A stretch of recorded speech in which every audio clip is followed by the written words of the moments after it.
Bismillahirrahmanirrahim. Assalamualaikum warahmatullahi wabarakatuh. Selamat pagi anak-anak semuanya. Semoga selalu dalam keadaan sehat walafiat.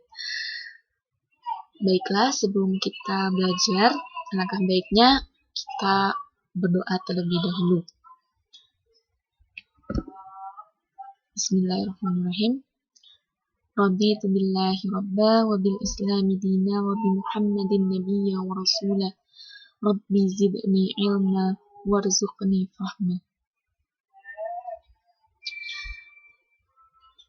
Baik, anak-anak semuanya sudah tahu materi kita pada hari ini? Ya, koordinat Kartesius. Nah, sebelum itu, Ibu akan jelaskan kompetensi dasar kita pada hari ini. Ada dua, yaitu yang pertama menjelaskan kedudukan titik dalam bidang koordinat Kartesius yang dihubungkan dengan masalah kontekstual. Yang kedua, menyelesaikan masalah yang berkaitan dengan kedudukan titik dalam bidang koordinat Kartesius. Nah, tujuan pembelajaran pada hari ini, Ibu harap setelah proses pembelajaran ini, peserta didik dapat menggunakan bidang koordinat Kartesius untuk menentukan posisi titik terhadap sumbu X, sumbu Y, dan titik pusat. Kemudian Ibu juga berharap anak-anak semuanya dapat menentukan kedudukan suatu titik dan relatif benda. Kemudian mampu menentukan skala peta, jarak, dan jarak pada keadaan sebenarnya, serta menentukan jarak kedua titik pada koordinat dua dimensi. Nah, kira-kira apa sih yang terpikir sama anak-anak semuanya kalau mendengar kata koordinat Kartesius?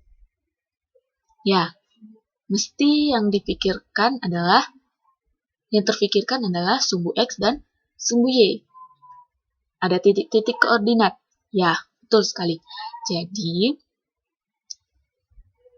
kita akan mempelajari itu semua. Manfaatnya apa kita belajar itu? Manfaatnya, kita akan bisa menentukan contohnya jarak terdekat antar kota, atau kita juga kalau misalnya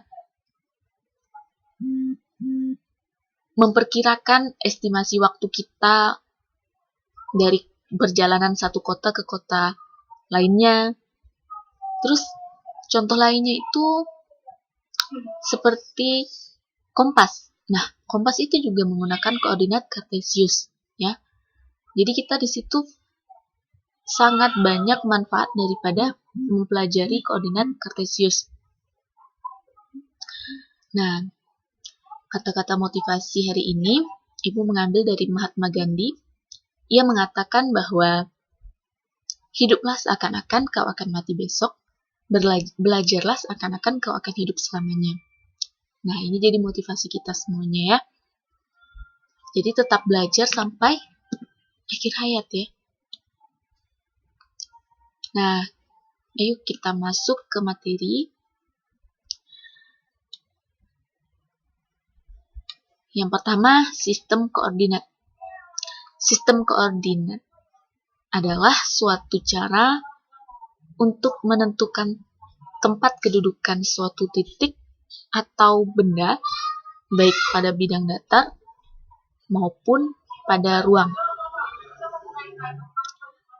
Sistem koordinat yang paling dikenal adalah sistem koordinat Kartesius. Sistem koordinat ini ditemukan oleh René Descartes tahun 1596 sampai 1650 Masehi.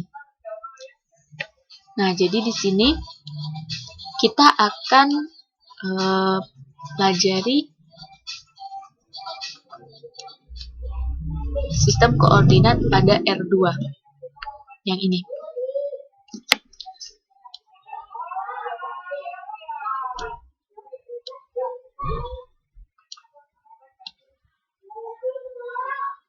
Yang kedua, koordinat Kartesius pada bidang datar.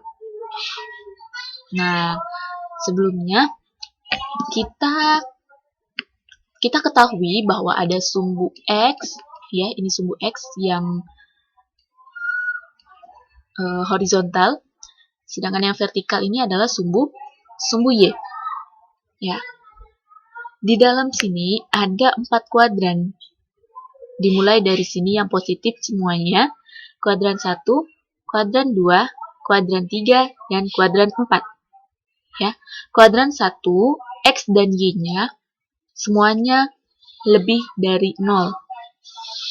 Sedangkan yang kuadran 2, X-nya kurang dari 0 dan Y-nya tetap lebih dari 0. Sedangkan kuadran 3, semuanya kurang dari 0. Ya. Sedangkan kuadran 4, X-nya lebih dari 0 dan Y-nya yang kurang dari 0. Contohnya, diberikan beberapa titik A negatif 1,2, B 2, negatif 3, C 4,1, dan D negatif 5, negatif 2. Selidikilah kuadran mana saja di titik-titik tersebut. Nah, bisa kita lihat di sini negatif 1 dengan 2. X-nya ini kurang dari 0. Ya, berarti di sini. Kemudian Y-nya apa? Lebih dari 0, berarti ini. Di kuadran 2.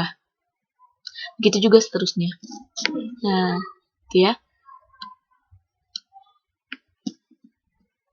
Ini agak error pula.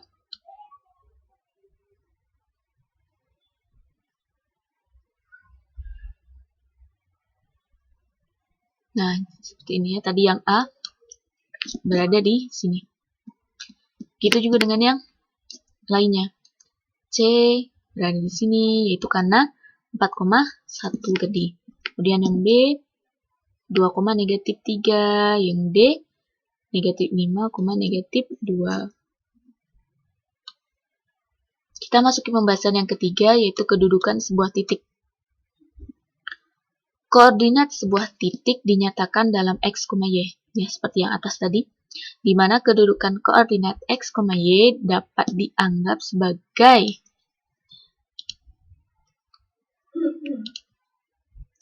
titik pertemuan antara nilai X sebagai absis dengan nilai Y sebagai ordinat. Contohnya, yang tadi. Seperti yang tadi, negatif 1,3. Maka A ini negatif 1 di X-nya. Ya, kita cari titik negatif 1. Kemudian, Y-nya yang 3. Ini 3. Sehingga titiknya di sini. Kemudian yang B 2, negatif 2. 2. Y-nya negatif 2. Kemudian C-nya 4,1.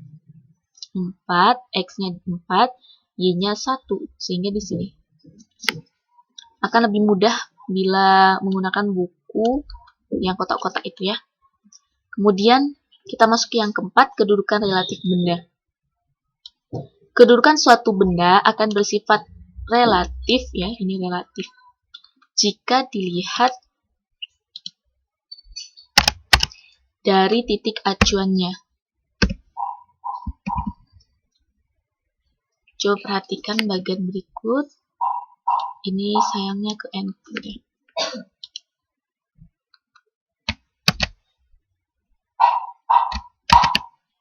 Nah, jadi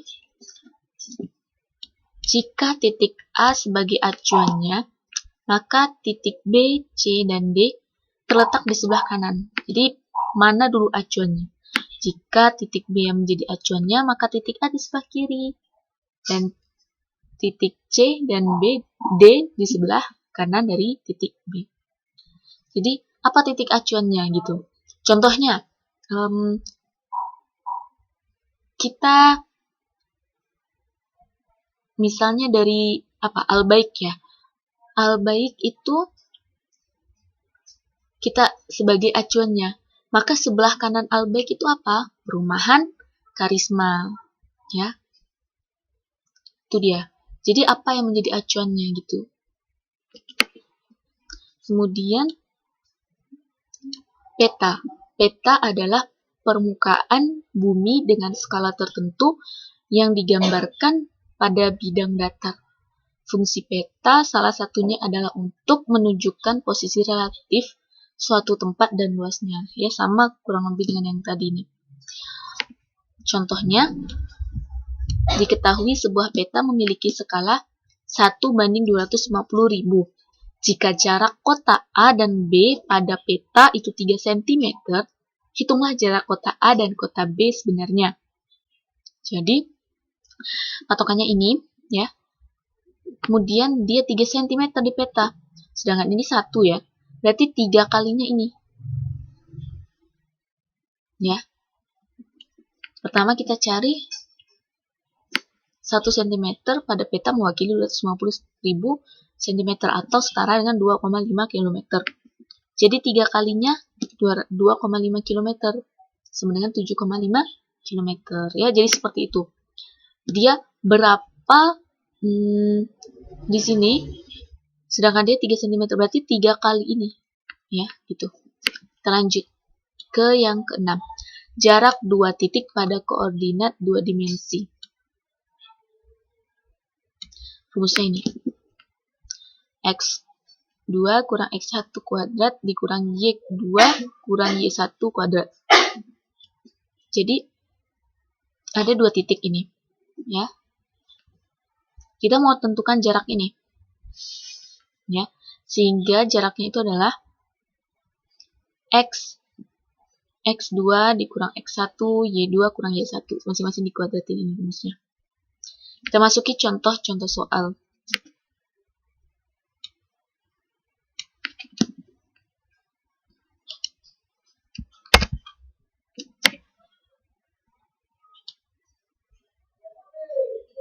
Nah, di sini contoh soal ya. 1. Halaman 19 nomor 4 pada buku Mandiri. Silakan dibuka bukunya. Andi, Budi, Charlie, Dodi, dan Edi duduk berdampingan. Andi duduk di posisi kedua dari kiri dan bersebelahan dengan Edi. Dodi duduk di kursi paling kanan dan bersama Edi mengapit Budi. Jadi patokannya dulu pertama adalah Andi duduk di posisi kedua ya ini, bersebelahan dengan Edi. Nah, Edi ini kita masih belum tahu dia sebelah kanannya atau sebelah kirinya. Kemudian dia bilang Dodi itu di sebelah paling kanan bersama Edi mengapit Budi. Nah, sehingga jelas di sini adalah Edi. Jadi yang paling kiri adalah Charlie. Kemudian nomor 2 itu di antara koordinat titik berikut yang terletak di kuadran 2 adalah, tadi kuadran 2 adalah X-nya negatif, Y-nya positif. Cari yang X-nya positif, Y-nya negatif. X-nya negatif, Y-nya positif ya. Jadi ini R jawabannya. Lebih jelasnya ini. Sehingga di kuadran 2 itu adalah R.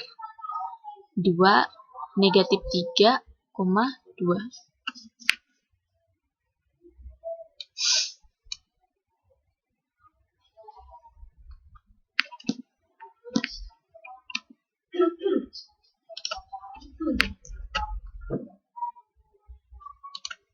Lanjut, koordinat titik P negatif 20,107. Nah, itu apa? Negatif, X-nya negatif, Y-nya positif, maka di kuadran 2 ya.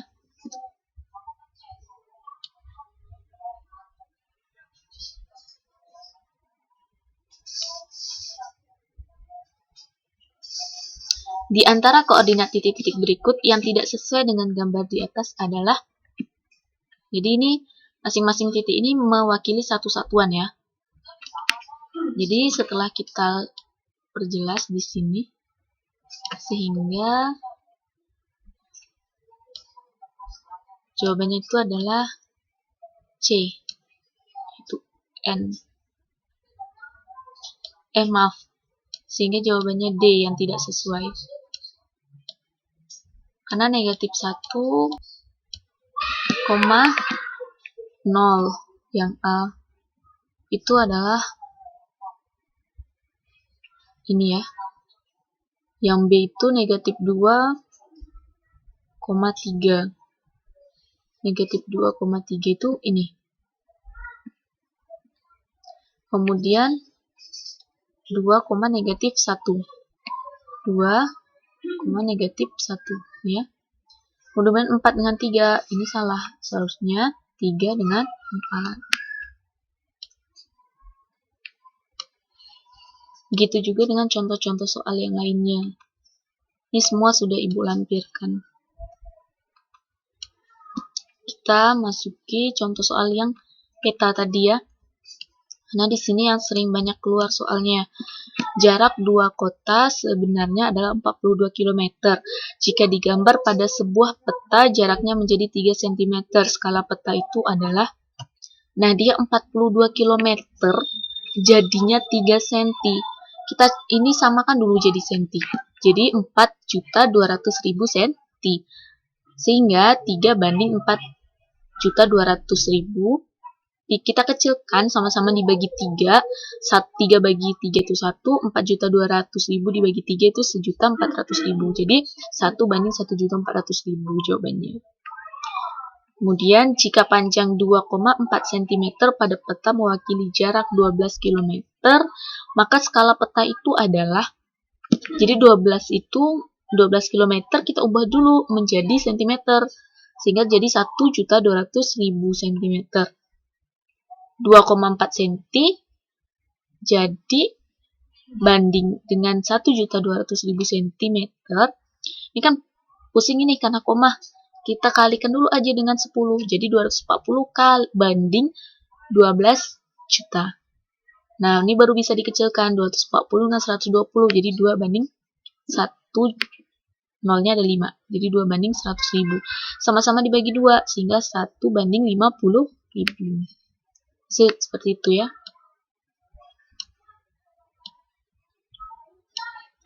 Nah, jarak titik A 1,2 dan B negatif 2,2 adalah, tinggal kita masukin ke rumusnya saja.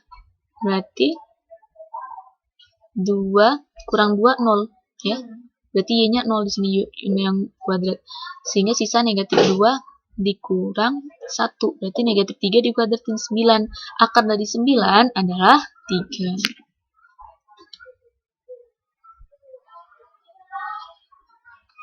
Itu ya. Ini di sini Ibu menggunakan GeoGebra. Jadi di sini langsung kelihatan, tinggal tarik aja. Kalau misalnya ada yang punya aplikasi GeoGebra, bisa digunakan untuk mencari panjangnya. Kemudian contoh yang lain, jarak titik K 1, negatif 3 dan L 1,7 adalah berapa satuan ya? Nah, di sini kita tinggal kurangkan aja X2 kurang X1, Y2 kurang Y1, masing-masing dikuadratin, kemudian diakarkan. Jadi sisanya yang satu, ini kan sama nih X-nya, berarti 0, tinggal yang Y. 7 dikurang negatif 3, 10. 10 dikuadratin 100 diakarkan jadi 10. Jarak itu selalu positif ya.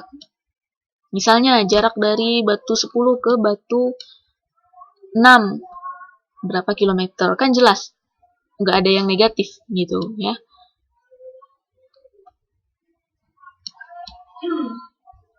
Oke, itu saja. Nah, kira-kira di sini anak-anak semuanya sudah bisa menyimpulkan apa itu koordinat kartesius, kemudian bagaimana cara menentukan titik pada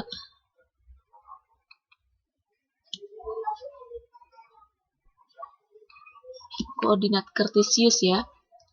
Kemudian bagaimana cara menentukan jarak peta atau skala peta dengan jarak pada sebenarnya, kemudian bisa menentukan jarak dua titik pada dua dimensi, pada bidang data dua dimensi. Itu saja penjelasan Ibu pada hari ini. Mohon dicatat, dipelajari kembali contoh-contoh soalnya. Terlebih terkurang Ibu mohon maaf. Wallahu muwaffiq ila aqwamit thoriq. Wassalamualaikum warahmatullahi wabarakatuh.